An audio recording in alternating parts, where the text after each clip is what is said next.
అధ్యక్ష నేను ఒక్కడిని మాట్లాడుతున్నాను ఇక్కడ నుంచి. ముఖ్యమంత్రి గారితో సహా 5 మంత్రులు ఇంటరప్ట్ చేస్తున్నారు. ఇదేం పద్ధతి అధ్యక్ష? ఇది అధ్యక్ష ఇది మీరు నడపాలా, హౌస్ని మీరు నడపాలా అధ్యక్ష. వారు సార్ వినండి sir. In a democracy sir we have utmost respect for you. Prasad garu, speaker garu, మీరంటే చాలా రెస్పెక్ట్ ఉంది అధ్యక్ష. The opposition in a democracy has its say and the government has its way. మేము మాట్లాడిన తర్వాత వాళ్ళకి పుష్కలంగా మైక్ ఇవ్వండి, గంటలు మాట్లాడమని నేను వద్దనట్లేదు సార్. కానీ ఈ రకంగా ఒక వ్యక్తి మాట్లాడుతుంటే, ఒక సభ్యుడు మాట్లాడుతుంటే ముఖ్యమంత్రి గారితో సహా 5 మంత్రులు లేచి ప్రభాకర్ గారు, దామోదర్ గారు, శ్రీధర్ బాబు గారు, బట్టి గారు, ముఖ్యమంత్రి గారు అందరూ మాట్లాడితే సార్ ఎన్ఆర్ఐలు నాన్ రిలయబుల్ ఇండియన్స్ అన్నారు. మరి ప్రపంచవ్యాప్తంగా ఉన్న ఎన్ఆర్ఐలు గమనించాలా. కాంగ్రెస్ పార్టీకి ఎన్ఆర్ఐల మీద ఉన్న గౌరవం, ఎన్ఆర్ఐల పట్ల ఉన్న ప్రేమ, గౌరవ ముఖ్యమంత్రి గారికి ఉన్న ప్రేమ గమనించాలని నేను కోరుతా ఉన్నా. ఇంకొక మాట అధ్యక్ష, ఎన్ఆర్ఐలు అన్నారు అధ్యక్ష ఎవరు అధ్యక్ష? 100 కోట్ల మంది భారతీయులను కాదని బయట నుంచి తెచ్చుకున్న అధ్యక్షులు తీసుకుంది ఎవరు అధ్యక్ష? బయట దేశం వాళ్ళని తెచ్చుకున్న అధ్యక్షులు చేసుకున్న దుస్థితిలో ఉన్న కాంగ్రెస్ పార్టీ ఎన్ఆర్ఐల గురించి మాట్లాడితే ఎట్లా అధ్యక్ష? ఏదేమైనప్పటికీ అధ్యక్ష ఒకటి వాస్తవం, గత 10 ఏళ్లలో పాలమూరులో వలసలు బంద్ అయినాయి, వాళ్ళ పోతలు బంద్ అయినాయి. 14 రాష్ట్రాల నుంచి కూలీలు వచ్చి వాళ్ళ తెలంగాణలో నాట్లేస్తున్న విషయం వాస్తవం కాదా? 14 రాష్ట్రాల కూలీలు. అధ్యక్ష మీరు నల్లగొండలో ఫ్లోరైడ్ బండ నల్లగొండ గుండె మీద పెట్టిపోతే ఆ ఫ్లోరైడ్ బండను దించింది కేసీఆర్ కాదా? ఆ విషం నీళ్ళ పీడ విరగడ చేసింది కేసీఆర్ కాదా? తెలంగాణను ఫ్లోరోసిస్ రహిత రాష్ట్రంగా పార్లమెంటులో ప్రకటించింది కేంద్ర ప్రభుత్వం కాదా? ఇది అబద్ధం అంటారా? సడుగులు విరిగిన సాలెల మగ్గానికి మంచి రోజులు తెచ్చింది కేసీఆర్ ప్రభుత్వం కాదా? ఇవాళ నేతన్నల ఆత్మహత్యలతో సిరిసిల్లను మీరు ఉరిసిల్లగా చేస్తే దాన్ని మళ్ళీ తిరిగి సిరిశాలగా చేసింది కేసీఆర్ ప్రభుత్వం కాదా? కునారిల్లిపోయిన కుల వృత్తులకు కొత్త ఊపిరులు ఊదింది కేసీఆర్ ప్రభుత్వం కాదా? కాలే కడుపుతో అర్ధాకలితో ఎవ్వరు వండుకోవద్దని చెప్పి మానవీయ కోణంలో ఆలోచించి సంక్షేమంలో స్వర్ణయుగం సృష్టించింది, ఆసరగా నిలబడ్డది కేసీఆర్ ప్రభుత్వం కాదా?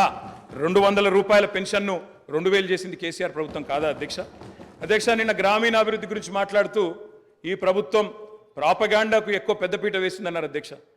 వాళ్ళ హయాంలో 50 ఏళ్లలో అధ్యక్ష ఒక్క గంగదేవి పల్లె చెప్పుకుందరు, ఒక అంకాపూర్ చూపెడుదురు.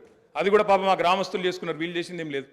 కానీ మా హయాంలో మా 10 ఏళ్లలో గర్వంగా చెప్తున్నా సార్, 3% కంటే తక్కువ జనాభా ఉన్న తెలంగాణ జాతీయ పంచాయతీ అవార్డులలో 30% అవార్డులు గెలుచుకునే విధంగా ప్రభుత్వాన్ని నడిపినాం. పల్లె ప్రగతిని చేసి చూపెట్టినాం, కావాలంటే చూసుకోవచ్చు.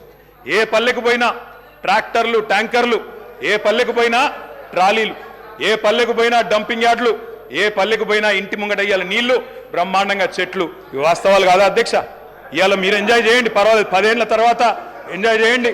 సర్పంచులకు ఇది ఇస్తాం, మాజీలకు అది ఇస్తాం, బస్సు ఫ్రీ, బంగారం ఫ్రీ, బండి ఫ్రీ అని చెప్పి ఓట్ల కోసం చాలా చెప్పారు అధ్యక్ష. సంతోషం, చేయండి, మేము వద్దంటలేదు. నిర్మాణాత్మకమైన సూచనలు చేయమన్నారు, తప్పకుండా చేయండి. మీ మేనిఫెస్టోలోని ప్రతి హామీని నిలబెట్టుకోండి. We welcome it, we will support you. తప్పకుండా సపోర్ట్ చేస్తాం అధ్యక్ష. గత 10 ఏళ్లలో రక్తాన్ని రంగరించినాం, మెదళ్లను కరిగించినాం, ప్రాణం పెట్టి పనిచేసినాం. కాబట్టే ఇవాళ ఒక్కొక్క రంగంలో భారతదేశంలోనే తెలంగాణ అగ్రగామిగా ఉన్నది అధ్యక్ష. ఐటీ రంగంలో నిన్న వారు చెప్పినారు అధ్యక్ష, వారి అవగాహన, వారి పరిజ్ఞానం ఎంతుందో దాన్ని బట్టే చెప్పచ్చు. నేనేం చెప్పినారు అధ్యక్ష గవర్నర్ ప్రసంగంలో? ITIR వచ్చి ఉంటే ఏదో జరిగి ఉండేది. అసలు ITIR అంటే అక్కడ కూర్చున్న వాళ్ళని ఒక్కరికైనా తెలుసా అధ్యక్ష? అసలు అది ఏందో తెలియదు అధ్యక్ష. నేను అడుగుతా ఉన్నా, ఇన్ఫర్మేషన్ టెక్నాలజీ ఇన్వెస్ట్మెంట్ రీజన్ ఏం చెప్పిన అధ్యక్ష? అందులో ఇన్ఫర్మేషన్ టెక్నాలజీ ఇన్వెస్ట్మెంట్ రీజన్ ప్రపోజల్లో 2013లో ఆనాడు UPA ప్రభుత్వం పెట్టినప్పుడు ఏం చెప్పారు అధ్యక్ష? అందులో ITIR అనేది కనుక వస్తే 2035వ సంవత్సరం కల్లా, 2035 అంటే ఇంకా 11 ఏళ్ల తర్వాత, 12 ఏళ్ల తర్వాత మనం అంటే ఉమ్మడి ఆంధ్రప్రదేశ్, ఆ రోజు ఇంకా తెలంగాణ అన్న మాట లేదు, 2013లో ఉమ్మడి ఆంధ్రప్రదేశ్గా మనం 2,09,000 కోట్ల ఎగుమతులకు చేరుకుంటాం 2035 కల్లా అని చెప్పారు ITIR ప్రపోజల్లో.